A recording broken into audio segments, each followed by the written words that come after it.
Hello. It's a pleasure sharing this moment with you always. And of course, the program still remains the economy today. We also would want to look at things the way they concern everything that has to do with the human being. And that's on the program today. We are discussing cost of living and our health. This is what we want to talk about to find out how it affects especially the young generation, what it is like in their midst. We will discuss, and I'll let you know who my guests are, and my guest is. I'll explain. I'm expecting 2 guests, but I already have 1 in here with me, that's why. And so we'll go on with this until the second one, that is a health personality, comes in.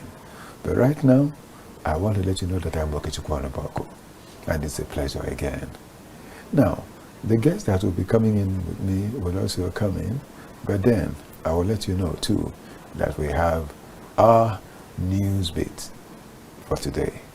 The World Bank said Nigeria recorded a $2 billion trade deficit in cereal in 2023. The World Bank disclosed this in a report titled Transport Connectivity for Food Security in Africa, Strengthening Supply Chains. The report, which examines how 4 major staples, cassava, maize, rice, and wheat, move across the continent, noted that Africa's agricultural supply chains are strained from the local level to the national, regional, and global levels. In 2023, the net zero trade balance pictured varied widely across the continent, with the 2 largest economies at the opposite ends. Nigeria had a negative balance of $2 billion and South Africa had a net positive balance of $170 million. 7 countries had negative balance of more than $500 million, 24 had negative balances of $100 to $500 million, and 17 countries had negative balances of up to $100 million. The region had a negative balance of more than $13 billion on cereals alone. World Bank report stated that Nigeria, which is among the largest consumer and major producers of rice, still have a spatial mismatch between production and consumption, for which an efficient transport system is needed to move food around. About half of the rice consumed in sub-Saharan Africa is grown in Africa, and other half is imported. Many of the largest consumers, such as Nigeria and Tanzania, are also major producers, although some countries in the sub-Saharan Africa are self-sufficient in rice at the national level, that is, the Democratic Republic of Congo, Nigeria, and Tanzania. There still have spatial mismatch between production and consumption, for which an efficient transport system is needed to move food around. Yes, it's a good thing to know the things that we've just shared on the news bit, and then we'll still continue with you on economic matters, the way they affect us, and the developments as the economy is concerned. Right now, in the studio with me is a young entrepreneur. She is someone that is versed in doing business, really. So I had to bring her in to come and explain the way it is as it affects young people, exactly, the youth. So you wouldn't expect to see anybody that is old in this particular one. That is, as I'm explaining her, and she is Aisha Adams. Aisha, it's a pleasure having you on the program. Hello, sir. It's a pleasure to be here. Thank you so much. Yes, sir. Aisha, yes, sir. You understand what it means to do business and make some good money. Yes. You are an entrepreneur, definitely. Yes. And so I want to ask you straight away. Okay. Doing business as a young person. Okay. There are some things you could refer to as problems all around. Exactly. And there are also some, how do I call it now? Some prospects, great prospects too. And Apart from challenges and prospects, there are other normal things around you. So, can you lead us into your world? Well, yes. Business is lovely when it's going well with you. I started business when I was in the university. Okay. Yes, I was young, and then I needed to start off something in school. You know, you can't keep asking your parents for money all the time. Yes. So I started business, and then it was moving well. Sometimes I lose, sometimes I gain.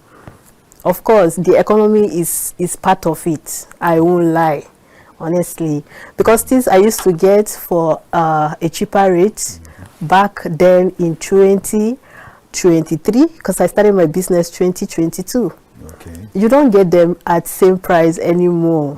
They are now on a higher rate, and then customers are complaining. Sometimes you buy goods and they are there till like 2-3 months before you can sell them, because people keep complaining, no money, reduce.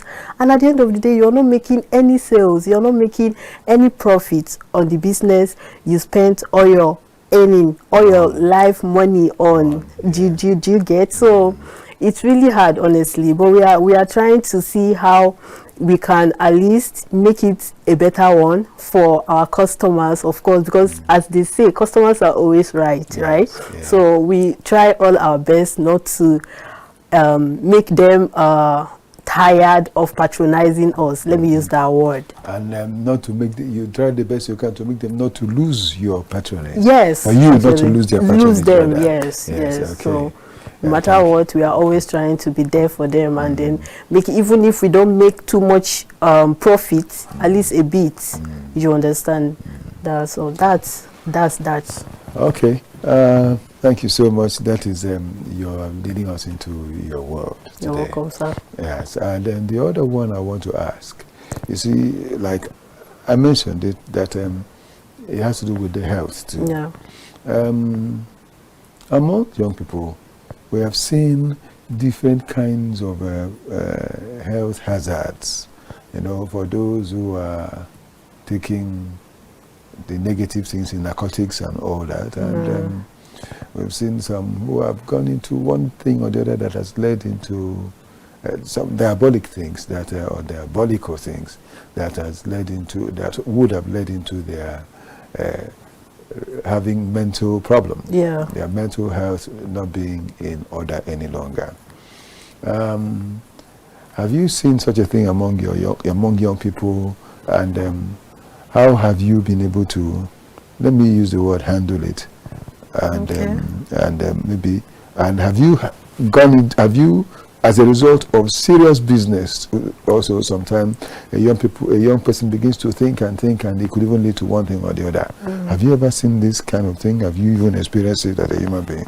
And if you have either seen or experienced, tell us the thing that happened and how it was solved or how it was cleared. Okay, so about the health, I think youths now are, I don't know, how do we use the word? Most of them are depressed, not because of anything, but because of either money or all of that. Yes. But then what I'm saying now is, what I can say is, I did business and I am still doing business. Yeah. Sometimes I get depressed. I may be depressed, the word is hard, but sometimes I used to be sad that, okay, in 2-3 months I don't make sales. How am I going to get my money back? And from there, I can, like, sometimes I have high fever, I have to take drugs and like medications just to calm myself down. And for the youths, I can't say, but I've heard, yes, I've heard a lot of young youths that go into all these bad drugs and all of that. Not, I don't know, they feel, when you ask the question, why are they doing that? They tell you, you don't understand what we are passing through, and to some extent we have to be involved in this kind of bad behavior and all of that. But I don't advise that.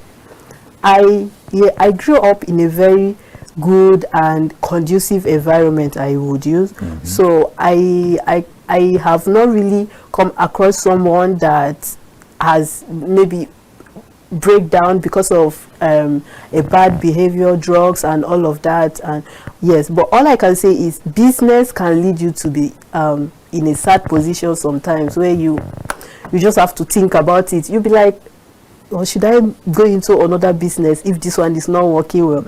It's just that it's a 50-50 thing. Sometimes it works well for you and sometimes it doesn't, but we thank God I'm still moving. I'm okay. I'm living healthy. I allow it not to disturb me, because we all know the economy we are in right now. Yes. Things are really hard. Yes. Honestly. That's it, the cost of living. Looking at it, in our own days, while young, we got almost everything for free. And when we started living on our own, because I may still have to ask you anyway, when we started living on our own, we had things. I mean, I remember that when I started living on my own, I was 23, that's going to 22, going to 23. Okay. And I remembered that I would go, whenever the month will end, I would take my salary and travel to the city where my mother was staying. Okay. And then I'll give her part of the money, and she'll use it to go to the market to buy food items that I will take back to my base and eat it for 1 month.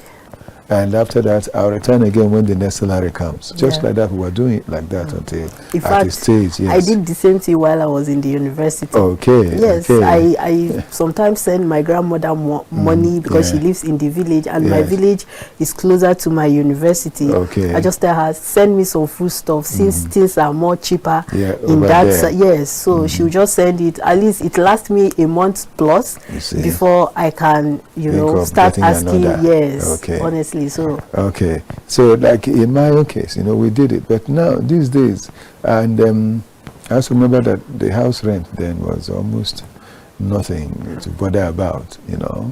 I lived first of all in a small room, very small room that's just about 10 about 10 by 10, just a studio room. Yes. And before I moved from that to a 2-bedroom flat, and from then, of course, I started growing bigger. When the family came in, I started became larger. Yes. And I don't know, right now, what is it like for you people who are young people staying and doing business and getting accommodation? That's part of cost of living. Tell me about it for you. Honestly, it's hard. When I say it's hard, I cannot really say much, but despite the fact that I live with my parents right now, I still live under them. I still spend for myself. I still cater, I still buy some things, and I see how it's hard to get. You can imagine most youths now that, especially the ones that are serving, let's use that as an example. You are from Kogi State and you want to serve in Abuja. Now you are coming to serve in Abuja, you have to get your house rent ready, your food stuff, money, and all of that. Transportation too is part of it. And then I have a friend that came all the way from Kogi State to serve here, and it's not been easy.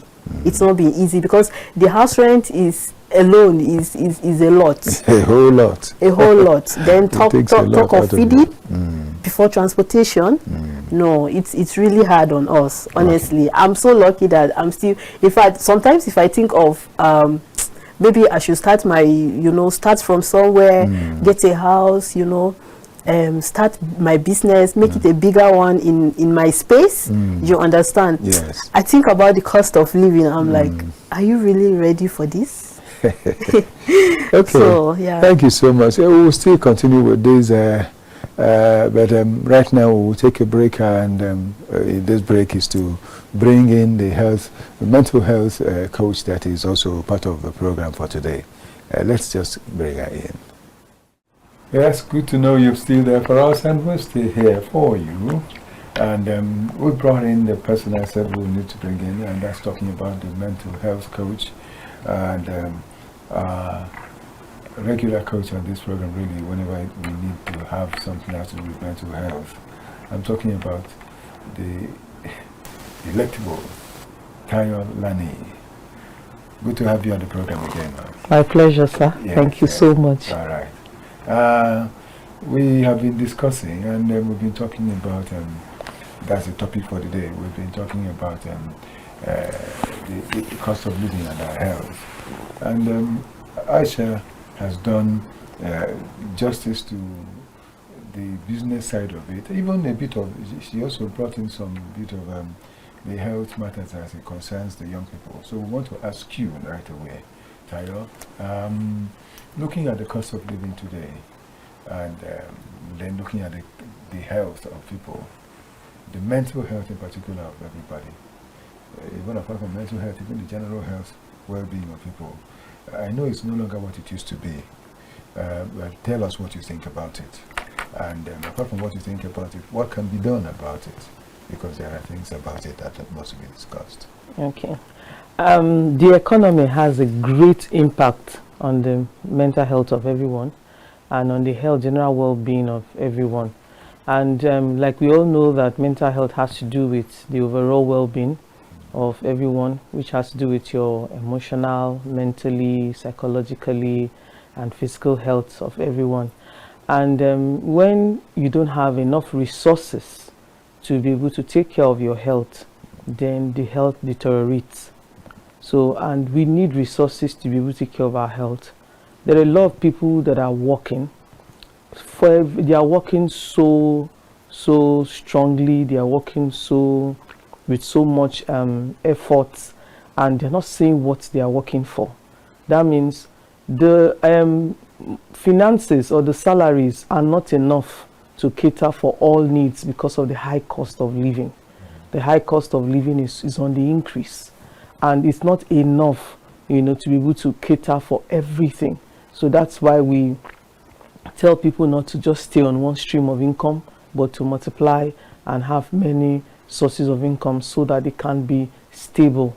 And there are a lot of people that are down health-wise, but they cannot afford the basic numerations for the hospital bills and all that. They cannot afford it, and they stay back at home. Some even venture into herbal medicine, and some of them are toxic to health. And a lot of people have died as a result of going for those means of treatment, because there are some that are very good, but there are some that are not good. Maybe people just enter into traditional medicine because they don't have enough, you understand, they don't know what to do, or maybe they've not had enough training. Because traditional medicine, they have their own specialized trainers that train them so that they can give people the right proportions and the right dosage of the drug, of the herbs. But many people are not properly trained, so they just enter into it and then they give you, and they may not even give, even if they are good in preparing the herbs,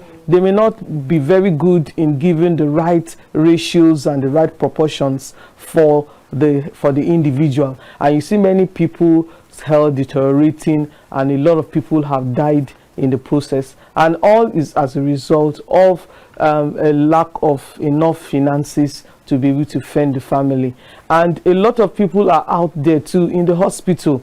They've been treated, but they can't be discharged. I remember one of the hospitals I visited. Normally I go, since I'm into NGO work, social works, I go sometimes to the hospitals to see patients, just to say hello to them, and sometimes we just share things to them. We just share some little needs like beverages, toiletries and all that. And I remember there were some few family I saw, about 2 of them, who said they have been discharged, but the hospital has refused to release them. What was the reason? They were unable to pay bills. They treated them, but they don't have money to pay bills. So they held them back in the hospital, and we had to find a way of paying their bills so that they could leave the hospital. So a lot is happening in the economy. Oh, this matter of holding people back is another matter altogether. Because I was saying, if you hold them back, you're keeping your bed occupied, so some other person can't take it. And those people that you held back could stay and have more health problems, more challenges, you know. No How good could food. it be? Yes, no food and all that. So, but then the problem Sometimes they don't hold their bed though. Like that one, they were on the chair outside, but you cannot go. They were outside. You see? So maybe at night they could just lay their wrappers on the ground, because if they have patients, of course you don't expect them that they have to put somebody else on that bed. So most of them stay outside. And then if you have that comfort, maybe you may not rise to call people. There was just God that made us to walk into the hospital, and I watch everybody out there could do the same thing. Just walk into hospitals. There are a lot of people. I remember there was a lady too who gave birth and didn't have, the man ran away. She gave birth, the husband ran away. She gave birth to triplets, and the man ran away. And then they were all girls. Already she had like 2 girls at home, plus these 3 girls. That made it 5 girls. And he ran away. His number was, we called. The number was saying it's not available. The man ran away. And they said for the past 5 days, she hadn't heard from the husband. When we came in, so we had to settle her own bills. How much she'll be feeding and all of that? Oh, that's the thing. People around, you know, people are nice. People are nice. Yeah. So people around, we just give them anything they could give them, and they feed. Oh, quite a pity. And you won't entirely blame the hospitals, because those facilities that we maintained with money. Yeah. And what I'm saying is that sometimes they will release such patients to go, and maybe to bring the money later, and you will never hear from them anymore. That's true. So that's another problem. Many people have run away. That's the reason why. That was what the hospital told us. Yes. That many have run away and they never paid for it. So they should not be called heartless, because they have had the heart to treat. Yeah. So Yes. there are some hospitals that will even treat you. I've heard people that maybe they were supposed to have a surgery and they refuse to treat them because they feel that, so for them to have treated them shows that they have a heart, which is very good. Yes. Okay. It's cost of living and our health that we are discussing today, and you've had part of it from the health, mental health coach, and of course we had had part of it from the young entrepreneur. This health matter is a serious thing, especially now that we're talking about the cost of living that is hitting the rooftop. Looking at the way it is, let me use the word. Let me ask Aisha first of all. Aisha, what do you think should be done? What do you think should be done? You people that do business, is there a way, as a young person and other young people, because you are representing the youth on this program today, Of course, yes, right? So is there any way you people can also be arranging things that you get a portion of whatever you make as your profit, so as to divert it into helping people who are in such problems like Tayo has just mentioned, people in hospital, and even some who may not even be in the hospital, but in the neighborhood, going through pains and all that. Other young people. All right. So my comment on this is, I think the government should look into the whole situation, the whole cost of living and all of that. They should look into it, because if we are living okay, business is going well, of course if you see your neighbor that is finding it hard to feed, you give out. There's no way you don't have, even if it's 1,000. In fact, 1,000 now is not even, cannot be used to get anything anymore. Did you get it? So it's very hard when you want to help somebody. You look at yourself first, like, okay, how much am I getting? If I give out from this, I hope it's not going to affect my business. Exactly. Of course, but that doesn't stop us. Even if it's 200, 300, you see people suffering on the road, you give them. That's part of it.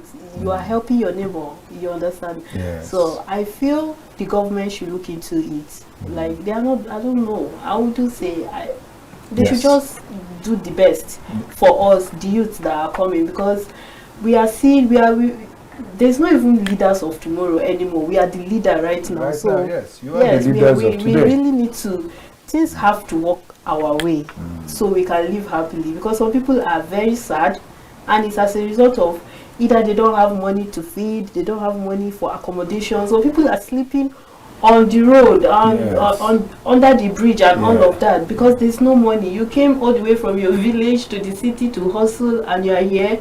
Things are very bad for you. You could barely feed in a day. So it's really bad. Thank you so much, Aisha. Yes. Something happened quite recently. I went to a market. I went to a market to do some trading, to buy something, to get something done, not even to buy, but to get a service rendered. But as I was leaving the market, I noticed that there was a section of that market that was like uncompleted, uncompleted. And I looked further. I saw mosquito nets, placed in different sections of the uncompleted building. Yeah, it's and everywhere. There are pillars, it's like a mall, a shopping mall that they're building there. So, those pillars, they would go near one pillar and tie one mosquito net, like that. And it was past 6, about 6 p.m. So I said, I looked again, I saw that people are still by the other side selling. There's some people already there sitting. So I noticed that it means that these people sleep here. Yes. I started wondering, what is it like? Such human beings. I mean, they sleep in the market. They wake up in the morning early, maybe get water, get bucket somewhere, take their bath, pack their things, Some and can't continue. even, they don't even have a place to take. They could just wash their hands, Yes. their legs, and they are leaving. Oh, That's how it is. That's how it is. mental health. What is it like? Are you sure the people doing this, that their mental health is okay? Of course. I remember so many years back They are not stable. they talked about Baba Frayo, the one that was meant under the bridge in Lagos, and then there were certain things about him that they said that they were not sure that he was mentally sound, because but then he was saying that he was okay. Please, what have you got to say about this? For me, they are not really mentally stable, because sometimes when you even go to buy things from them, the way they respond, maybe sometimes when you are pricing, like for example, it's how much is this rice? They said rice is maybe 3,500 or 4,000. How bad? 4,000 is too much now. How much is last? Madam, if you know they buy, come out for a year.